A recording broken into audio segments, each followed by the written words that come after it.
Okay, Alexander, let's talk about a story from National File, and it's related to tomorrow's big day in Congress. And everyone's wondering what Vice President Mike Pence will do and how everything's going to shake out tomorrow with the electors. But National File has a story, and the title reads Backroom Deal: Pence, McCarthy, Pelosi, McConnell plan to end January 6th challenge after 2-hour debate. Sources.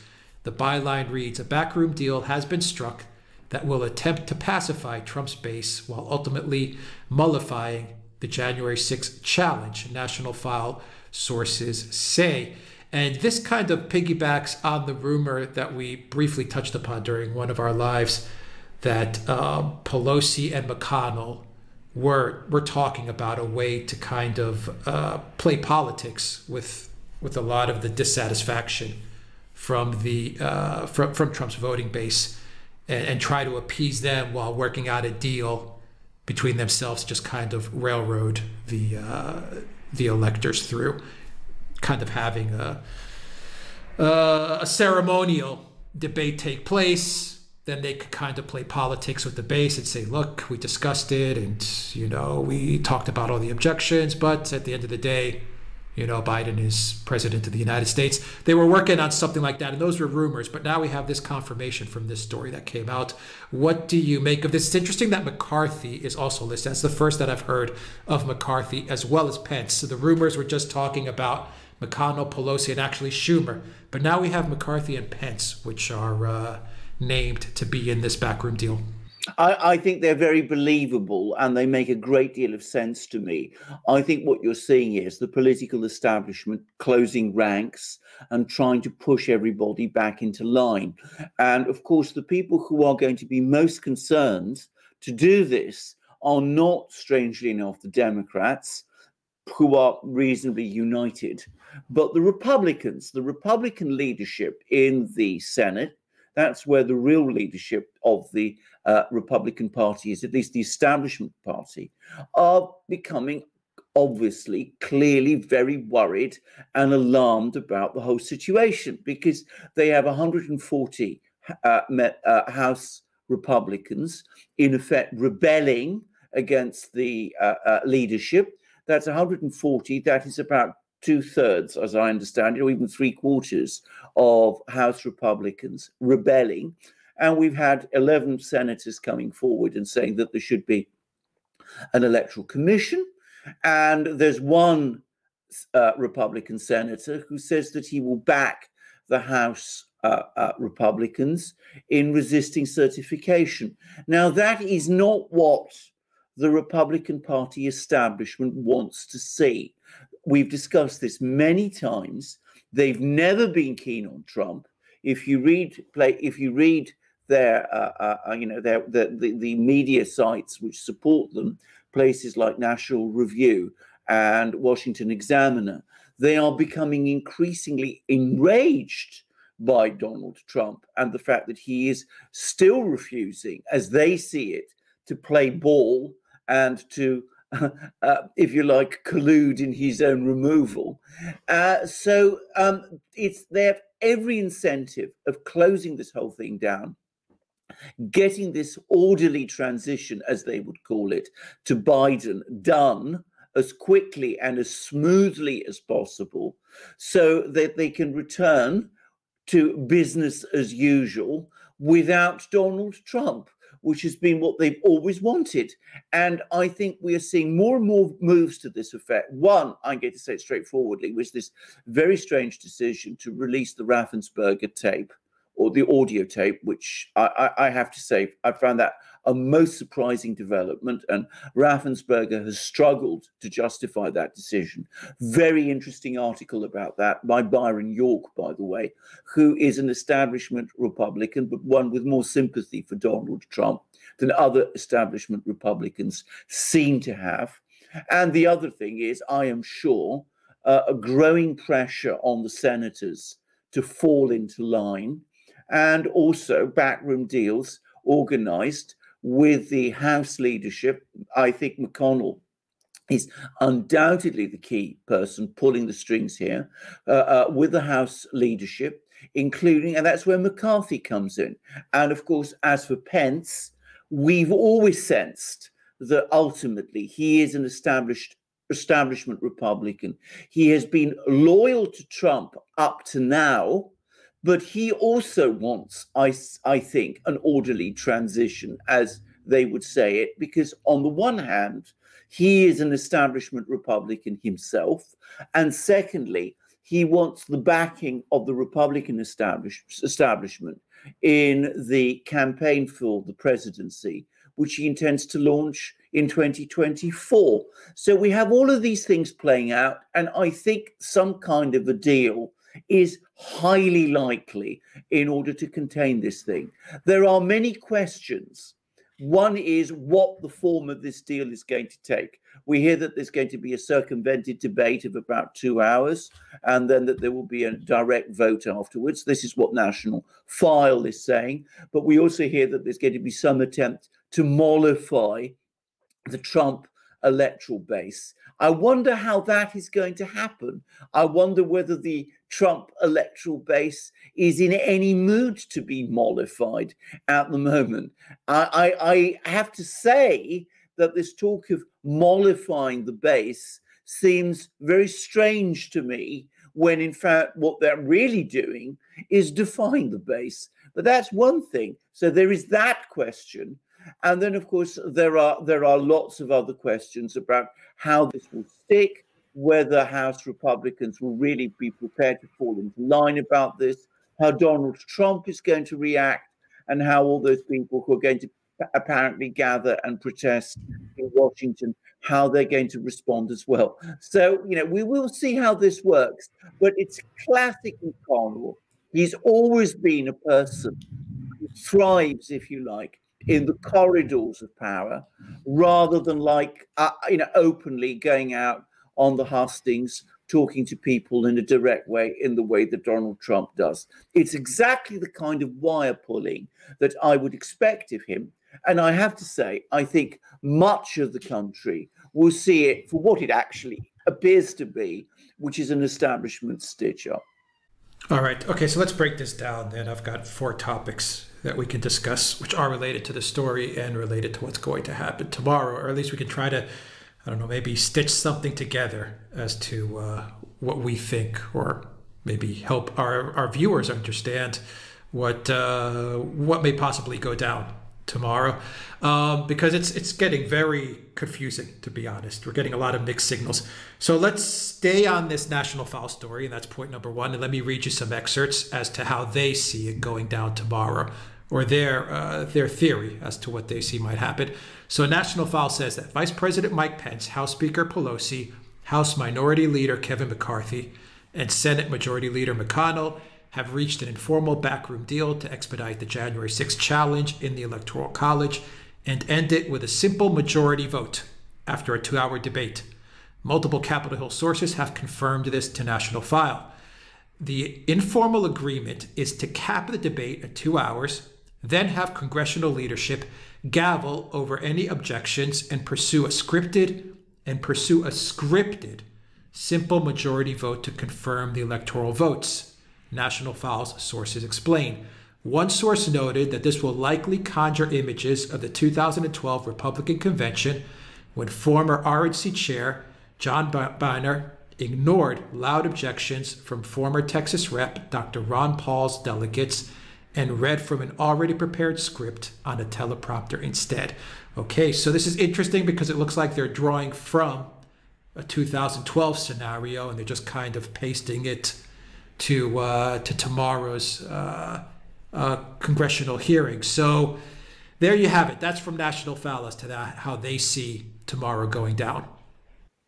Well, can I just say, it's exactly the kind of arrangement that I can imagine McConnell and the other, veteran politicians, people of the establishment, including, of course, Pelosi and Schumer, who are absolutely classic establishment figures. It's exactly the kind of thing that they would do. And of course, in 2012, it worked against Ron Paul. But of course, there is an enormous problem, which is that Donald Trump is not Ron Paul. Firstly, he is the president of the United States. Ron Paul was not the president of the United States. But secondly, Donald Trump is a vastly more popular figure with the grassroots of the Republican Party and in the nation than Ron Paul has ever been. I don't say that as any kind of criticism of Ron Paul, somebody for who I hold in high esteem, but it is a simple fact. Ron Paul has not won 74 million votes in an election. Donald Trump has. And it seems to me that treating Donald Trump and treating his base, his massive voters, in the same sort of way that you treated Ron Paul in a Republican Party convention 8 years ago is actually a profoundly misguided thing. Token, scripted, rehearsed debates like they used to have, dare I say it, I'm sorry to bring up this analogy all the time, back in the Supreme Soviet, the Soviet parliament, where everybody, knew in advance what they were going to say, and the applause had also been rehearsed in advance, so people knew when to applaud and when not to applaud and for how long. Trying to do that in this sort of situation that we have today in the United States is not going to pacify or mollify anybody. It's just going to make some people even angrier than they are already. Okay. Number two, let's go to part number two that we need to dissect. Trump's rally in Georgia yesterday. And Trump came out hard in support for Loeffler and Perdue.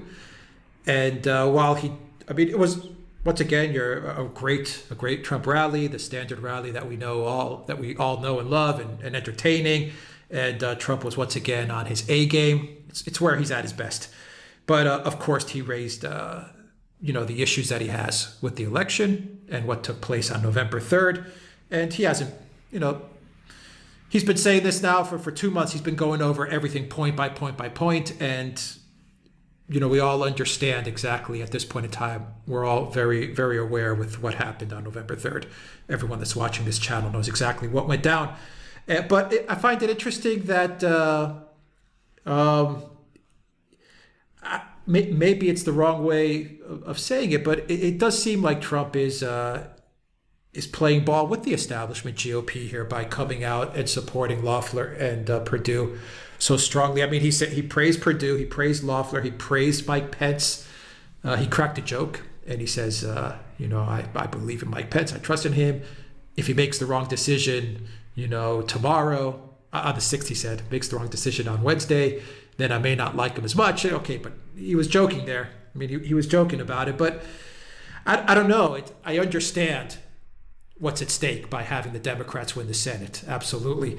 But could you say that Trump maybe I don't want to say sending wrong signals, but he is supporting the GOP here. Well, he is supporting the GOP because, of course, he doesn't want to lose support from some people in Congress, in the GOP, particularly House Republicans, I suspect, particularly perhaps those 11 senators who are not quite as committed to him as Josh Hawley is. But he doesn't want to lose their support in advance of the debate on the 6th, on tomorrow. But I think there is something else here, which is, of course, this is also Donald Trump's way of telling the GOP and telling the GOP leadership, look, you can win or you can fight, but you can only win with me and with my voters. You ultimately depend on me. I have the support in the country. You don't. You need me to come to Georgia to fight for your candidates for the Senate. Ultimately, it's I who am the person who can bring out the crowds and who can bring out the votes and you can swing elections. By yourself, you can't. I come back to what I said. Donald Trump is somebody who is absolutely brilliant on campaign. He's able to go out, talk to people, go on canvas, meet people, talk to crowds. You never see Mitch McConnell doing that in that kind of way. Mitch McConnell doesn't have those kind of skills.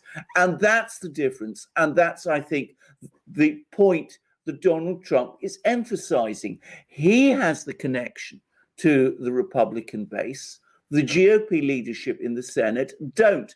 By the way, that's one reason why they mistrust and fear him so much, because they know that ultimately he is the Colossus and they are not. It's a little bit like Julius Caesar and, people like Brutus and Cassius. They're jealous of the fact that Trump, Caesar, if you like, Julius Caesar, has all this tremendous support behind him, which they simply don't have. And that's where I think a lot of these tensions come from. Yeah, I agree with you there. Let's go to Jenna Ellis then. And she floated a strategy with an interview on John Solomon's channel from Just the News. And her strategy is saying this. She's saying that it's very simple for Mike Pence. He can just, walk into Congress. For those states that are disputed, the 6 states, you have 2 sets of electors. Mike Pence can just simply say, you know what? I don't know which electors to choose.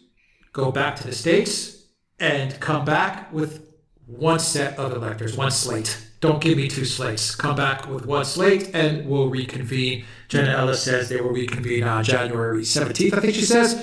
It'll take about a couple of days to sort out, and that'll be that. So her strategy that she floated is Mike Pence can simply not accept the slates from these 6 states and just say, look, once you guys have sorted out which group of electors you want, let's reconvene and we'll proceed from there. It gives Mike Pence a way out. Jenna Ellis says it's 100% in line with the Constitution. It gives Mike Pence an off-ramp. He doesn't have to make this difficult decision between McConnell, Trump, or any stuff like that. It's fully in line with the law. No problem whatsoever.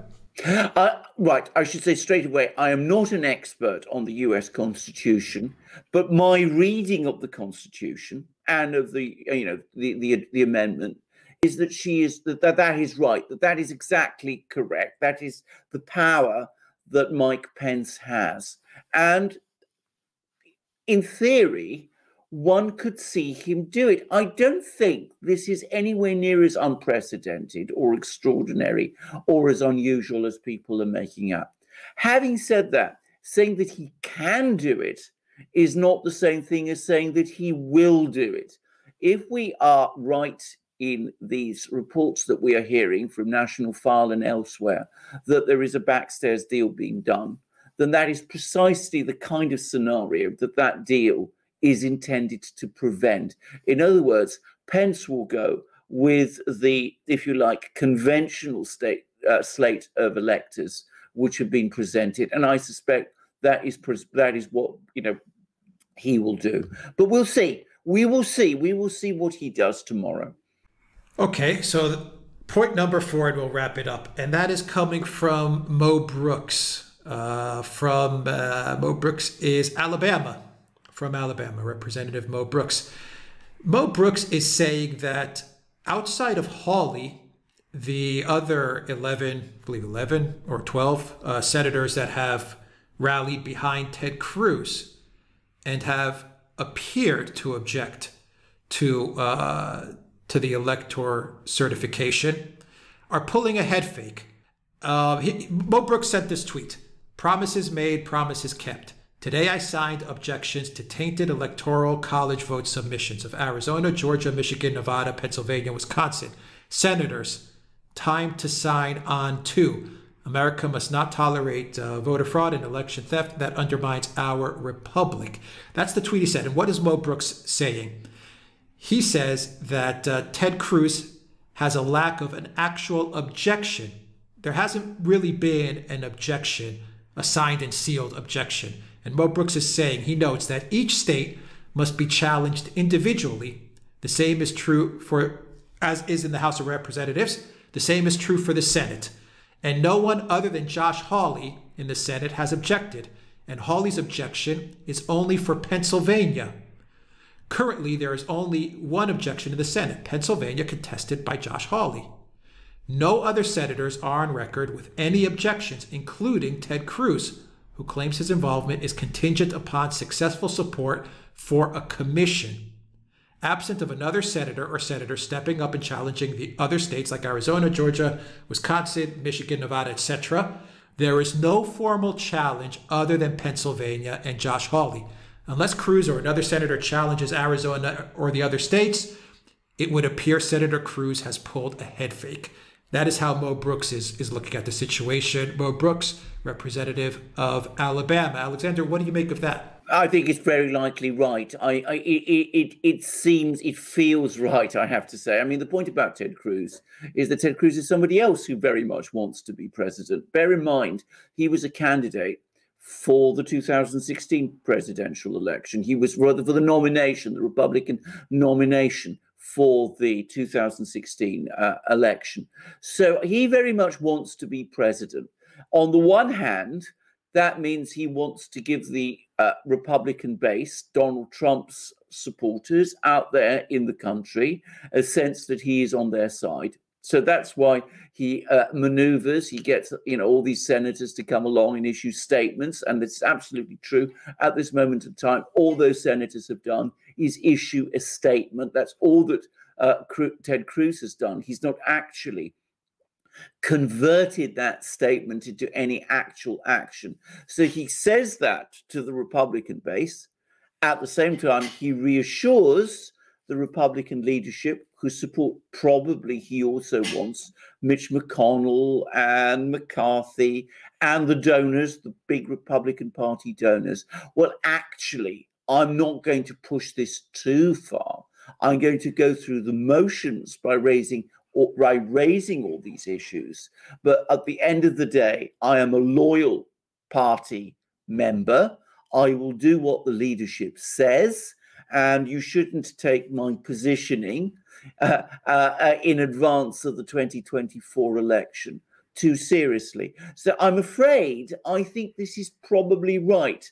And I would not be surprised if the Ted Cruz rebellion, if you like, melts away. The fact that it's happened at all, though, is important because it does show how much ferment there is in the Republican Party and amongst Republican Party supporters, and how strong feelings are that even establishment politicians, establishment Republicans like Ted Cruz, feel that they must bend to them and try to find some way to accommodate them, even if one senses that deep down they aren't really behind this thing. Yeah, I mean, at the end of the day, we've gone over a lot of points here, and we'll find out tomorrow exactly what the real deal is. But at the end of the day, it looks like you have a lot of palace intrigue. You have multiple threads going on here. You have on the one side, you have Trump and Trump's team, fighting hard to win a second term, and trying to figure out how they can do that at this moment in time. On the other hand, you have Mitch McConnell and Pelosi and the swamp closing ranks, McCarthy as well. You have the vice president who's shown loyalty to Trump, but also has shown much loyalty to the swamp as well, and to the McConnell side of things. What's he going to do?